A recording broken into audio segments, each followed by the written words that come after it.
ស្ងោរតឡាចាមិនត្រឹមតែមានរសជាតិឆ្ងាញ់ទេណាបងប្អូនថែមទាំងងាយស្រួលក្នុងការធ្វើថែមទៀតត្រូវនឹងឥឡូវនេះអាកាសធាតុក្តៅអញ្ចឹងណាបានធ្វើសម្លស្ងោរតឡាចនេះញ៉ាំនិយាយពីថាត្រូវហ្មងហើយបើនិយាយពីរឿងរសជាតិវិញណាឆ្ងាញ់ខ្លាំងមែនតែនជាពិសេសណាពេលដែលយើងញ៉ាំទៅជួយឲ្យត្រជាក់ក្នុងទៀតណាបងប្អូនចំពោះការធ្វើរបស់នាងខ្ញុំថ្ងៃនេះគឺបែបងាយខ្លាំងមែនតែន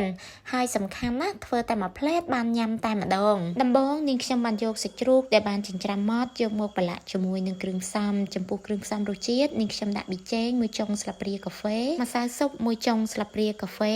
អំបិល1ចុងស្លាបព្រាកាហ្វេស្ករស1ចុងស្លាបព្រាកាហ្វេទឹកត្រីកន្លះស្លាបព្រាបាយហើយនិងម្រេចម៉ដ្ឋ1ចុងស្លាបព្រាកាហ្វេរួចនាងខ្ញុំបានបន្ថែមការ៉ុតស្លឹកត្រចៀកកណ្ដុរជាមួយនឹងហែកប៊ីចូលមកបន្តិចដែរដើម្បីឲ្យសាច់ជ្រូករបស់យើងហ្នឹងមានសោភ័ណភាពស្អាតចំណែកឯរសជាតិវិញក៏ឆ្ងាញ់ខ្លាំងដែររួចយើងច្បល់គ្រឿងក្រៅទាំងអស់ហ្នឹងឲ្យសព្វទៅនាងខ្ញុំបានយកតឡាចដែលនាងខ្ញុំបានចាត់រួចហ្នឹងយកមកញាត់ដើម្បីត្រៀមទុកយកទៅដាក់ស្ងោរចំពោះសាច់ដែលនៅសល់នាងខ្ញុំបានពូនជាដុំតូចៗដើម្បីធ្វើជាដុំប្រហិតហើយចំពោះដុំប្រហិតនេះកូនក្មេងតូចៗគាត់ចូលចិត្តញ៉ាំណាងាកមកមើលការធ្វើរបស់នាងខ្ញុំជាបន្តទៀតគឺយើងដាំទឹកទុកឲ្យពុះរួចយកតឡាចដែលយើងបានញាត់សាច់ទុកឲ្យមិញហ្នឹងយកមកដាក់ស្ងោរហើយនាងខ្ញុំក៏បានបន្ថែមយូហឺហើយប៊ីជាមួយនឹងខ្ទឹមសដើម្បីឲ្យទឹកស៊ុបរបស់យើងហ្នឹងមានជាតិបន្ទាប់មកនាងខ្ញុំបានបន្ថែម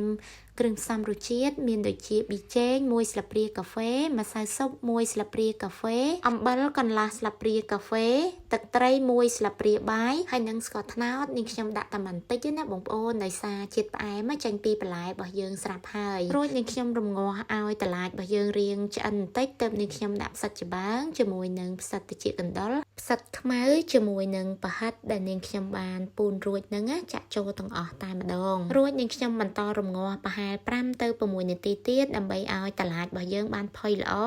ចំណែកឯផ្សិតជាមួយនឹងប្រហិតដែលនាងខ្ញុំបានដាក់មិញហ្នឹងក៏ឆ្អិនល្អដែរចំពោះរសជាតិយើងមិនបាច់ដាក់ឲ្យដិតពេកទេណាបងប្អូនដោយសារពេលញ៉ាំគឺយើងញ៉ាំជាមួយនឹងទឹកត្រីញិចម្ទេសហឹរថែមទៀតហើយបើនិយាយពីរឿងរសជាតិវិញបងប្អូនហើយស្ងោរតឡាចមួយមុខនេះ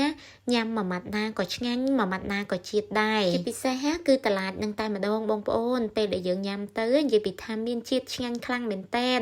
ដោយសារយើងញាត់សាច់ជ្រូកដាក់ពីក្នុងបងប្អូនហើយសម្រាប់ម្ហូបមួយមុខនេះនាងខ្ញុំរីខមមិនឲ្យបងប្អូនញ៉ាំពេលសម្លនឹងនៅក្តៅ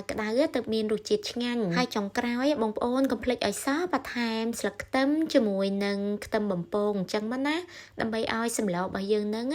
រឹតតែមានក្លិនឈ្ងុយចំណែកឯរសជាតិវិញក៏ឆ្ងាញ់ខ្លាំងដែរចាឥឡូវការបង្ហាញពីមុខម្ហូបរបស់នាងខ្ញុំថ្ងៃនេះបានបង្ហាញជូនបងប្អូនរួចរាល់ហើយចាំជួបជាមួយនឹងនាងខ្ញុំវីដេអូថ្ងៃស្អែកសារជាថ្មីម្ដងទៀតអរគុណ